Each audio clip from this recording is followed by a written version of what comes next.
In Edinburgh's Old Town, there's a cemetery unlike any other, with millions of visitors walking the ancient burial ground each year. It's not the grand headstones or the magnificent-looking mausoleums that make it notorious, although they certainly do add a vibe. No, what sets Greyfriars Kirkyard apart is something much more otherworldly. Dark history fans and paranormal enthusiasts jump at the chance to join exclusive ghost tours of the kirkyard at night, with many hoping to catch a glimpse of a ghost. But hundreds of visitors on these tours instead leave with a terror that they can't explain, ending up with scratches, bruises, and even bite marks from something unseen, with people claiming that an extremely dark entity is responsible for these savage attacks on the living. Many say that it's a man called George Mackenzie, who wasn't nicknamed Bluidy Mackenzie for nothing. But is the vengeful George Mackenzie truly the one behind the violent hauntings, or could there be something even darker lurking here?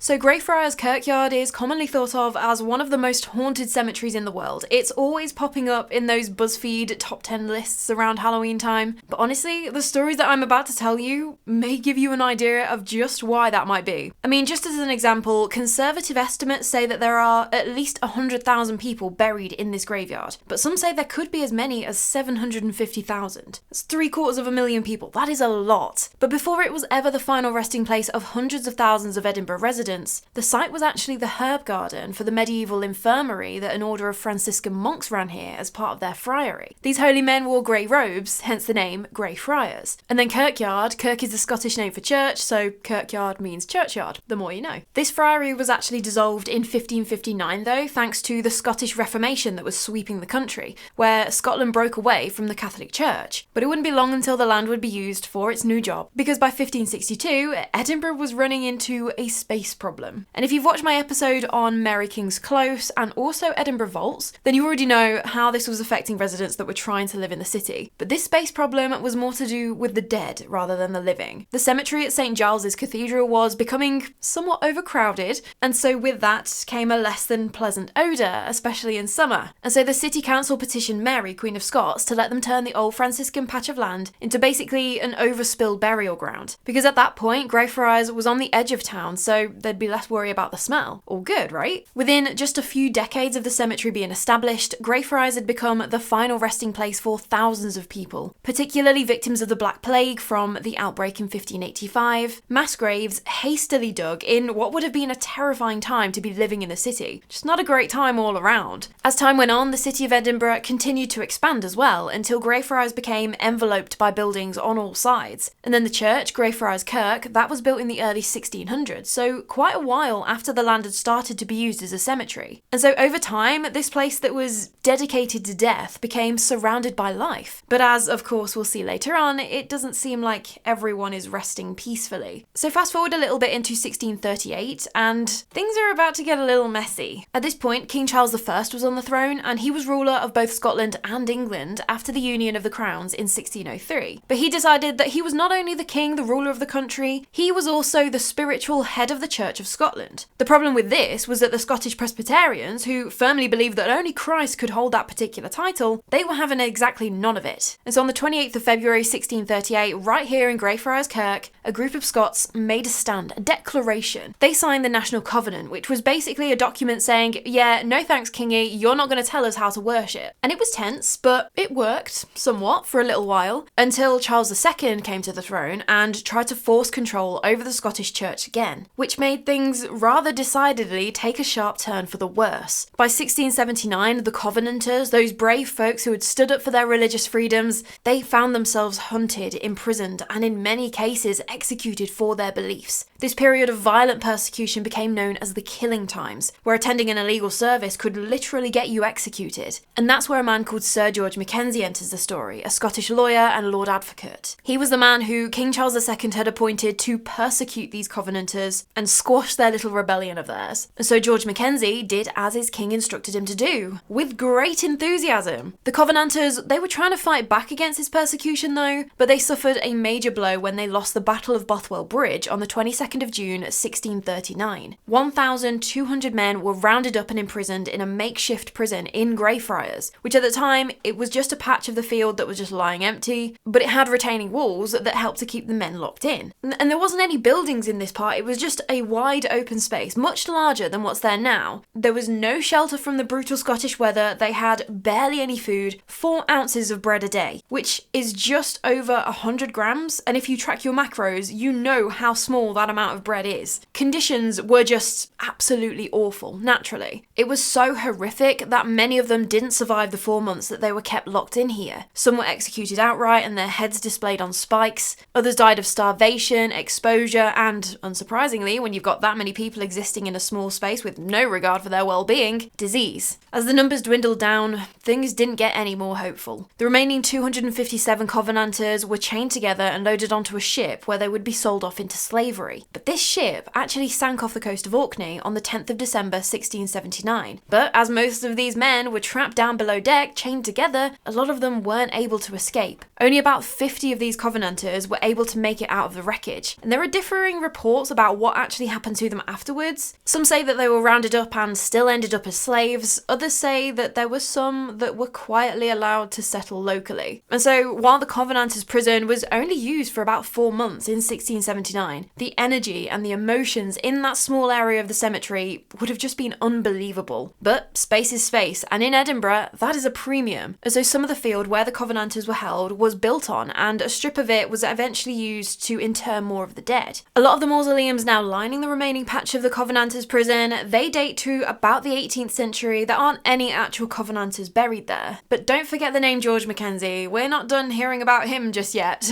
But as the years went on, we're getting into the 19th century now, and Edinburgh started to become known for something else. Another threat, but this time not against the living, against the dead. The city was becoming a major hub for medicine. If you wanted to be a surgeon, Edinburgh was the place to go to learn from the best. But in order to teach all of these budding surgeons of the future, they needed cadavers so that they could learn anatomy. A lot of cadavers. But the only legal source of these much needed bodies was that of executed criminals, which wasn't even close to being enough. And so a lucrative little business opportunity opened up, one which criminals known as resurrection men were only too happy to take advantage of. You may know them by another name, grave robbers or body snatchers. These people would go around digging up the recently deceased and selling it to medical schools for a pretty decent price. And so to protect your dearly departed grandma who'd just been buried in Greyfriars Kirkyard in the 1800s, you might have had a big old heavy metal frame built over her grave, which was known as a mort safe, to make sure that your loved ones stayed right where they were supposed to, in the ground, undisturbed. And even the wealthy, who were laid to rest in family mausoleums, they'd keep their final resting places locked up tight too. There was a surgeon called William Inglis, so he would have been likely all too familiar with what was going on with the body snatchers, being a surgeon and all that. He's interred at Greyfriars in what is called a caged lair, which sounds very Bram Stoker, but basically it was just a larger version of a mort safe designed to protect the entire family plot from the grave robbers. Because back then, not only did you have to worry about living as decent a life as you could muster, but you also had to make sure that no one came for you after you were dead as well. But with the passing of the Anatomy Act in 1832, which gave medical schools more legal access to cadavers, the threat of someone digging up your loved ones did subside somewhat. And so you didn't need to resort to locking up coffins behind huge cages anymore. But to give you a little bit of a break from the doom and gloom just for a second, there is one story that I need to tell you about from Greyfriars Kirkyard, and it revolves around a little Skye Terrier who's known as Greyfriars Bobby. And he has his own little gravestone, and it'll probably be the first one that you see as you enter through the main gates. Bobby once belonged to a man called John Gray, who was a night watchman for the Edinburgh police force. And if you saw John walking his beat, you would probably see Bobby right there alongside him as his watchdog for about 2 years. Unfortunately, in 1858, John Gray passed away from tuberculosis. And so little Bobby the dog was distraught at losing his master, and so instead of moving on with his little dog life, he decided to stick by him. For 14 years, Bobby stayed by John Gray's grave, refusing to leave. 14 years! As soon as I leave our dogs with my parents or the dog sitter, we're completely forgotten about. They've already moved on to a better offer. 14 years! Eventually, Bobby also passed away on the 14th of January 1872, and because the city had grown a little bit of a soft spot for this little dog, he had his own memorial statue erected the year afterwards just outside the kirkyard. There was a story that if you rubbed his nose, it was supposed to bring you good luck, and so now his little nose has turned shiny. In 1981, the Dog Aid Society had a headstone put up in the kirkyard to honour Greyfriars Bobby, which is so sweet. But the chances that he would have been buried in the kirkyard are pretty much none. It's consecrated ground, so you couldn't just bury your pets in there. But instead, it's thought that he's buried not too far away from his memorial statue just outside the main gates. The story itself has been called into question a lot over the years. Some say that John Grey was a farmer and not a night watchman. Others say that Greyfriars Bobby was a dandy Dinmont Terrier instead, not a Skye Terrier. And there have been some people point out that it might have been less to do with Bobby going to guard his master's grave and more that people were there expecting to see him. And so he knew that if he was going to go to the graveyard, he would more likely get fed, and so there's that. But whatever the actual story, people from all over the world visit Bobby's grave to leave him sticks, balls, toys, which, I mean, come on, that is just adorable.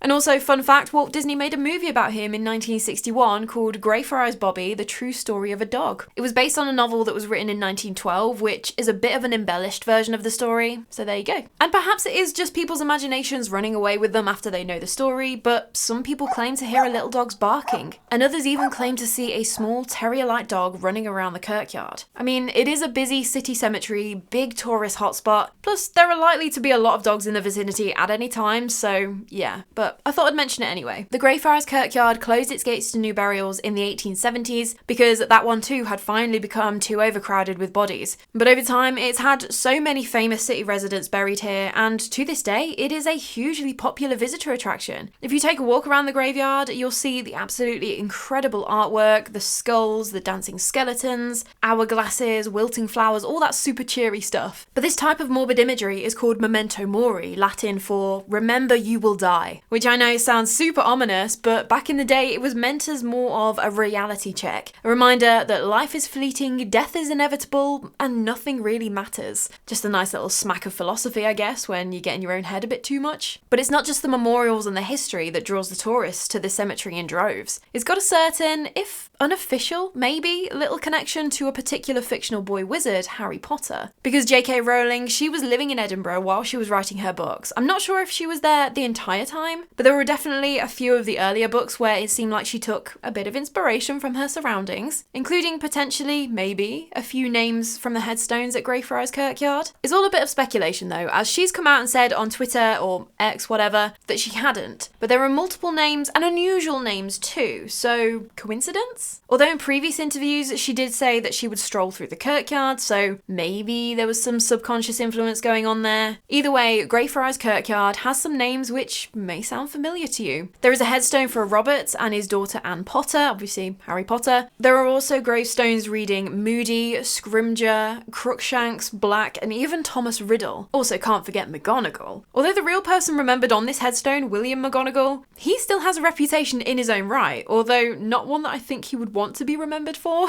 He seems to have gone down in history as one of the worst poets in Scotland, so maybe you'd prefer your name to be immortalised as a famous fictional character instead. But it's also just interesting to point out that he was buried in an unmarked grave in Greyfriars, and his headstone only went up in 1999, when the first Harry Potter book was published in 1997, so yeah. Regardless of how true it all is, it hasn't stopped Greyfriars Kirkyard from becoming a popular spot on Harry Potter related tours throughout Edinburgh. But then there are also the ghost tours. And there's one ghost story that stands out far and above the rest. And it's connected to that Sir George Mackenzie, the Lord Advocate who was in charge of persecuting the Covenanters, also known as Bluidy Mackenzie. He actually passed away in 1691 in Westminster, but was brought to Greyfriars to be buried in the family mausoleum. Ironically, literal meters away from what used to be the Covenanters' prison, where almost all of the men in prison there died in horrific conditions. And some say that that is the reason that the angry, vengeful spirit of George Mackenzie roams the Greyfriars Kirkyard, looking for his next unsuspecting victim to terrorise. So much so that it became a little bit of a legend to the locals. Kids would stand outside his mausoleum and chant for Bluidy Mackenzie to come out and scare them. However, there have been a few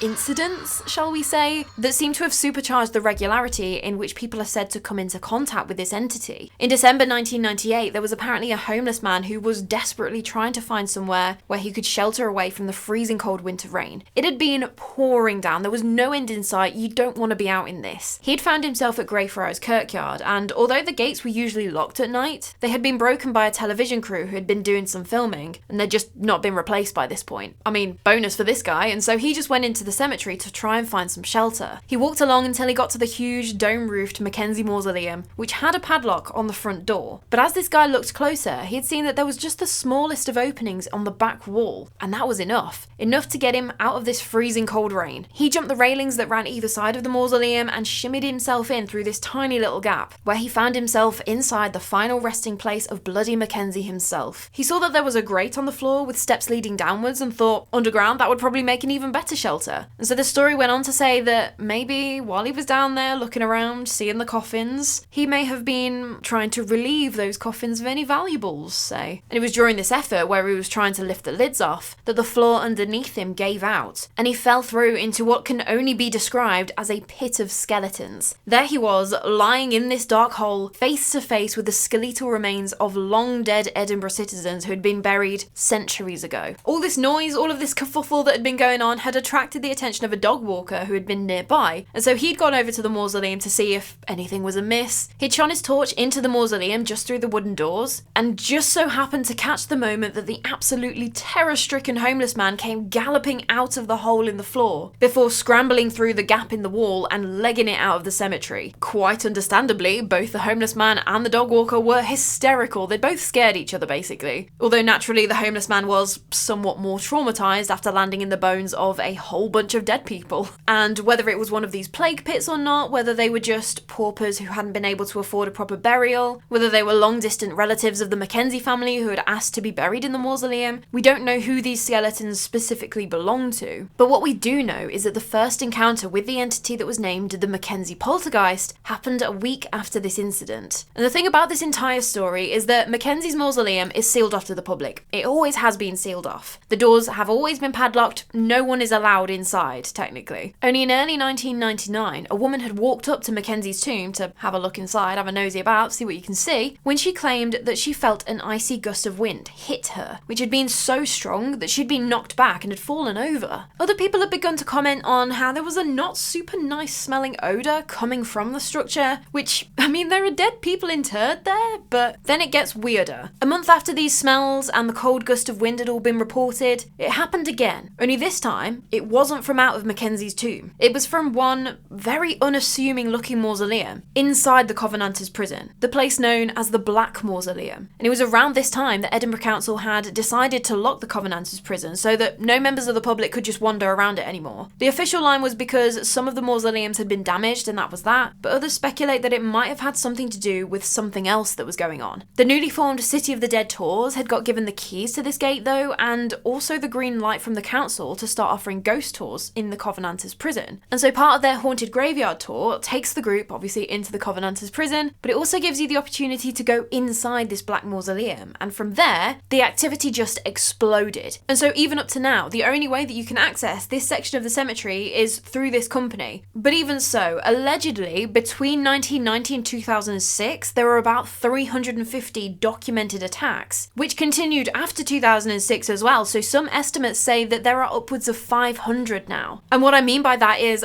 people have come forward and claimed to have something unexplainable happen to them, as people started to get scratched, bitten, pushed, strangled, hit, bruised, all sorts. And other people, if they don't leave with an actual mark on them, they'll just enter the area on this tour and just hit the deck, fall to the floor. And not in a, oh, I feel a bit faint, I'm going to pass out, seeing stars before falling over kind of thing. They'll go down as if someone's just turned the lights off up top and that's it, they're on the ground. Some people, they'll just get a nauseous feeling. Others claim that they can feel something materializing next to them while they're standing in this darkened tomb. Women have said that they've felt their hair pulled by something that they can't see. Others have felt an icy hand over their mouth as if something's trying to suffocate them. Some visitors have claimed to hear deep, dark laughing that just sounds utterly evil. And guttural, animalistic growls have been heard coming out of the mausoleum too. And aside from all that, so many people feel a ridiculously heavy, oppressive atmosphere. It's not a place that you want to spend a lot of time in. And so after all of this kicked off almost immediately after the alleged incident with the homeless man, it wasn't long until the newspapers got hold of this story, saying that a ghost was stalking the living in Greyfriars Kirkyard. The council may or may not have been involved in this next bit too. There are varying accounts, but by the end of 1999, a local newspaper invited a minister of a spiritualist church called Colin Grant out into the cemetery to basically just see what he made of all of it. As soon as Colin got out there into the Covenanters prison, he said that he'd felt like he'd just been hit by a ton of bricks, completely blindsided him. He'd had to grab onto one of the tombs to stay upright. That's how badly he felt. Although he'd been fine just seconds before while they were outside the prison. Apparently, from where he was, propping himself up, he looked around the prison and he said, "There are many spirits in pain here. There's a lot of them." But then he added something that definitely wouldn't help me sleep any better at night if I had been there, he said there's something else here as well. Something much darker.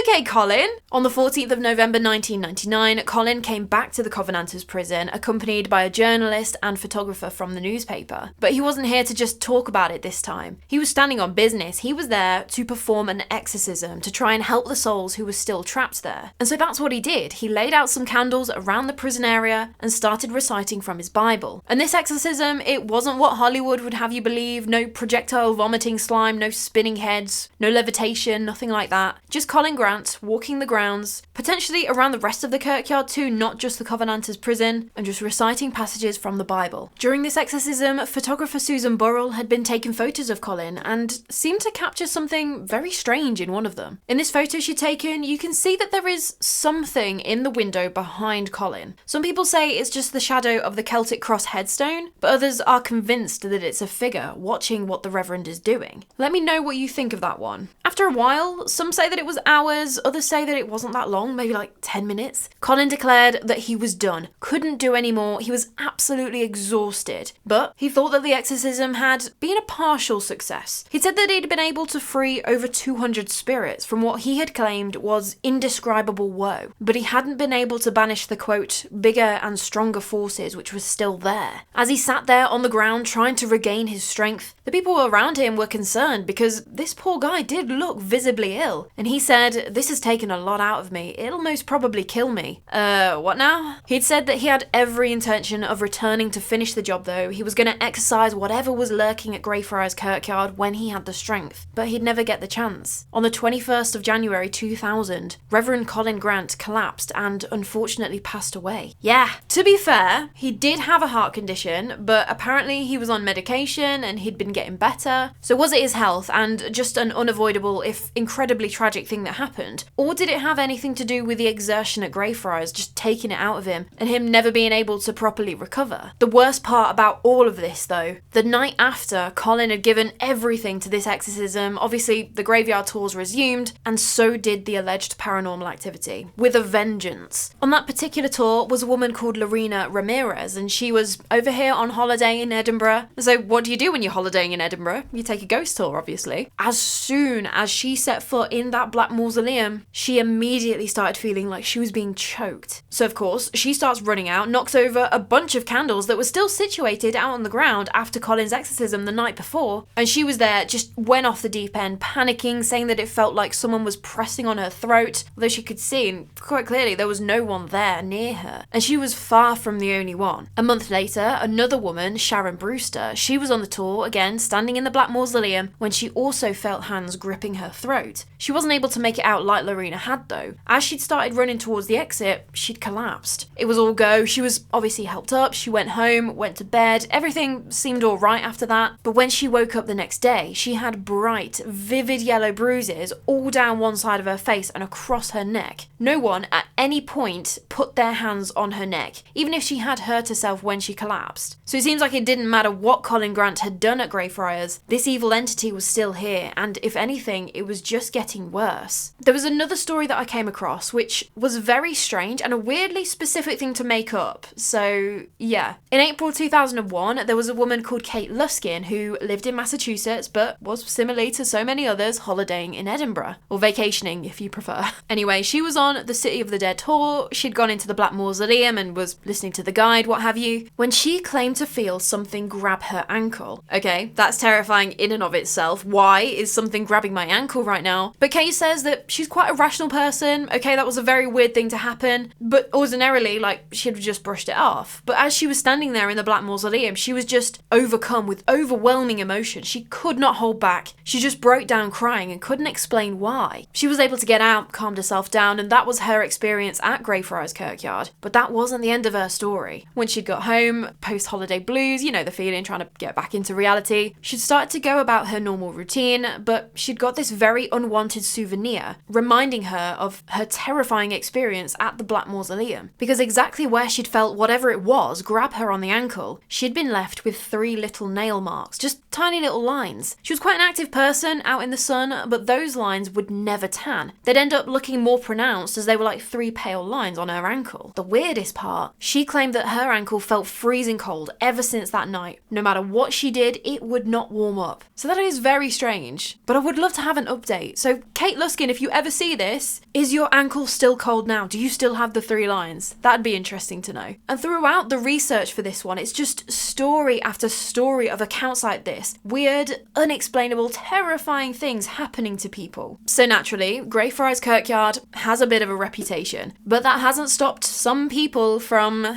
being people. Back in 2003, 2 teenagers, a 15-year-old and a 17-year-old, actually broke into Mackenzie's mausoleum, so the domed one outside of the Covenanters prison, and stole a skull, ripped open a coffin, reached into it and took the skull. They were then apparently playing with it, running around the graveyard, playing football with it. And there were reports that one of them put their fist into the neck and so was wearing the head like a glove puppet. Just a level of senseless desecration that I cannot even fathom. For once, words fail me. They were quickly caught, the skull was recovered and returned to the coffin, and the teenagers were charged under legislation that was a relic of the 18th and 19th century body-snatching heyday. They were accused of violation of a sepulchre. Because of course Edinburgh still has all of its body-snatching laws in place, you know, just in case, right? Some people say that after that blatant disrespect by the 2 boys in 2003, the activity was even worse. Visitors on this tour were dropping left and right. And I mean, reading the accounts, I can absolutely see why some people believe that. And to them, it's definitive proof that whatever negative entity is still there attacking people, it has something to do with George Mackenzie. But there is something that just doesn't add up for me. I want to talk about the Black Mausoleum itself for a second, because that is where all of the violent paranormal activity seems to be centered around, right? But it's got nothing to do with any of the history I've chatted about throughout this entire episode. This particular mausoleum is owned by the Dundas family, who have zero connection to George Mackenzie or the Covenanters prison. The prison and the building of that mausoleum, we're talking 200 years apart. There's no shared drama here. So what gives? Why is this entity called the Mackenzie poltergeist? Why is George Mackenzie getting the blame? And why is it all centered around this otherwise unassuming mausoleum in the prison? I mean, obviously, George Mackenzie, don't get me wrong, he wasn't exactly a sweetheart. He was the guy who signed off on the brutal treatment of the Covenanters. And yeah, he wasn't merciful at all. Was he some sort of evil, devil-worshipping monster? No. He wasn't out here torturing and executing people himself with a gleeful twinkle in his eye. He was enforcing the law of the time. It's not a sensible thing to do to go directly against your king, especially in such a powerful position as George Mackenzie was at the time. Sure, his law-abiding could have benefited from a little compassion maybe, but aside from that being us talking through our 21st century lens, were his deeds during the killing times enough to come back as a raging malevolent entity? Before anyone says it, I do see the irony in saying that George Mackenzie wasn't all bad. The same guy who signed off on the persecution of I think like 18,000 Covenanters, and it being such a brutal campaign against a group of people that was seen as so bad that it was given the name of the killing times. But this wasn't all George Mackenzie did in his life. He was Lord Advocate for starters, the top dog legal advisor to the government and the king. He built up an incredible library over his life, which became the basis of the Advocates Library, considered to be one of the best working law libraries in the UK to this day. He wrote enlightened works of literature, essays on law and politics. So what I'm trying to say is, obviously we cannot and we should not overlook the huge, horrifying thing that in reality he is very well known for. He sealed the fate of 18,000 people purely because of their faith and their refusal to bow down to the law that suppressed their religious freedom. But from everything that I have learned about him doing this research, I'm not convinced that this alone is the motive for him to be the one going around attacking people. But what about emotion? Anger, particularly. Maybe that could explain it. Maybe he's angry that his other contributions to society are completely overshadowed by his role in the killing times. Or maybe he's just bitter about how close his family mausoleum ended up being to the Covenanters prison. I mean, imagine you spend your whole life crafting your legacy, you publish learned essays and make a name for yourself as one of the most brilliant minds of your generation, and you end up getting buried right next to the thing that people to this day criticize you for, just further cementing that connection between you and your merciless pursuit of the Covenanters. Makes you think, maybe. But then, there is another angle to think about. What if this whole Mackenzie poltergeist thing is just convenient? He's an easy scapegoat, right? He was the guy that did some pretty awful stuff in life in that particular graveyard graveyard, whether he was following orders or not, and his nickname is literally Bluidy Mackenzie. That sells itself as a ghost story. But there's doubt in my mind as to whether he is really the malevolent force behind all of these attacks. Are we just pinning the blame on him because it's a good narrative? Or, and I know I'm throwing a lot at you here, is it something else entirely? What if the violent entity lurking in the Black Mausoleum is in fact nothing to do with George Mackenzie, and it's, I don't know, something to do with the Dundas family, the ones who are actually interred here in the Black Mausoleum? Or is it something else entirely? Maybe it's a manifestation of the sheer misery and suffering endured by the Covenanters. Think about it though, 1,200 people imprisoned, tortured, starving, dying in horrific conditions. That kind of pain, that energy, that's gonna leave a mark. What if whatever was going on here is something to do with that energy? But whatever it is, whatever the explanation may be behind it, this entity has a way of making its presence known, loudly and violently. But would you believe me if I told you that that isn't all that I need to tell you about with Greyfriars Kirkyard? I know. But as you pass through the main gates into Greyfriars Kirkyard, you'll walk past a little building on your right known as Bobby's Bothy, Hagrid's Hut, or my personal favourite, the creepy wee shop in the graveyard. And it's the office and shop for the City of the Dead Tours company. They've got Greyfriars merch, Harry Potter souvenirs, replica memento mori, but they've also got on display cursed dolls. Yep. Just what a haunted graveyard needs! Especially a haunted graveyard with a ridiculously violent, powerful, and active entity lurking about. Love it. But apparently, these dolls have come from all over the world. Some have been blamed for causing fires, others have just got too much for their previous owners, all sorts. Some were bought by City of the Dead Tours, others have just been left on the doorstep. Because apparently, the play when you've got a cursed doll ruining your life is to just drop it off at your nearest haunted graveyard gift shop. The logic does kind of track though. Apparently, because the Bothy sits within the graveyard, it's on consecrated ground, and so some people believe that as long as it's there, all of those restless spirits or malevolent energies attached to the dolls can't do anything. So it's like a supernatural timeout corner, I guess. As of 2020, there were 11 of these dolls hanging out at Bobby's Bothy, and that's about 10 more than I'd be comfortable sharing a room with, maybe even 11. And so if you're visiting Edinburgh for any length of time, Greyfriars Kirkyard is a must visit. It's a time capsule of dark history, terrifying hauntings, and some downright weird happenings. From persecuted Covenanters to loyal terriers to exorcisms and violent poltergeist attacks, it seems like this place has pretty much seen it all at one point or another. Whether you visit for the history, the ghost stories, or just to soak up the atmosphere and walk amongst the memorials, there's one thing that you can definitely count on. Greyfriars Kirkyard is probably going to leave an impression on you. Just remember, if you do visit, respect the dead, steer clear of the Black Mausoleum if you're of a nervous disposition, and whatever you do, try not to play football with any of the skulls. And so there we go, that is the story of Greyfriars Kirkyard. The history got a bit heavy there, I hope you're all still with me. But what do we reckon to the Mackenzie poltergeist then? Attacks are still going on to this day. There are an awful lot of people out there who have experienced something that makes them either best case scenario, know without a shadow of a doubt that the paranormal is real and it's in that graveyard, or I guess the less positive option, refuse to ever set foot in there again because what happened to them was so traumatic. And if you're one of those people that has experienced something in the Covenanters prison or really anywhere within Greyfriars Kirkyard, please do leave it in the comments. For me, I think there is something going on, and it's something that is negative and perhaps doesn't want tour groups traipsing around the graveyard each night, maybe. I do have to say though that there is another side of this for me as well, and I'm just going to mention it because it's got to be mentioned, that it is a bit convenient that all of this activity happens in a mausoleum that a specific tour company has exclusive access to, and which is not the mausoleum that George Mackenzie is interred in, or where the homeless man broke in, or where the teenagers desecrated, you know? Absolutely not trying to imply anything by saying that, and actually I think it's really great that City of the Dead Tours are opening the Covenanters prison because otherwise the public wouldn't have access to it. But it's just something that I want to mention as the other side.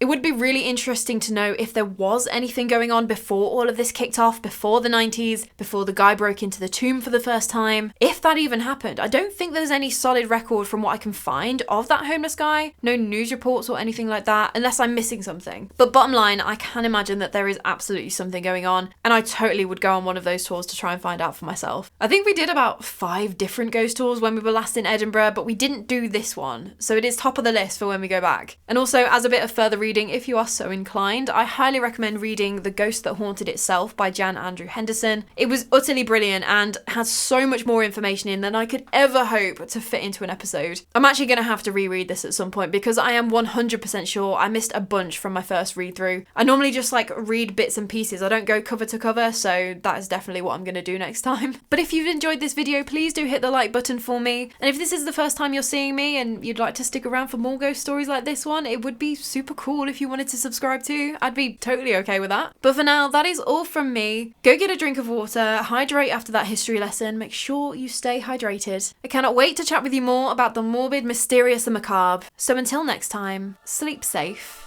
Oh, it's been a long time since Lucifer's been mouthing off in one of my videos. I'm not sure whether he's going to come in or not. He's not been in for a long time, actually. Maybe he's got bored of us all. He's moved on to bigger and better things.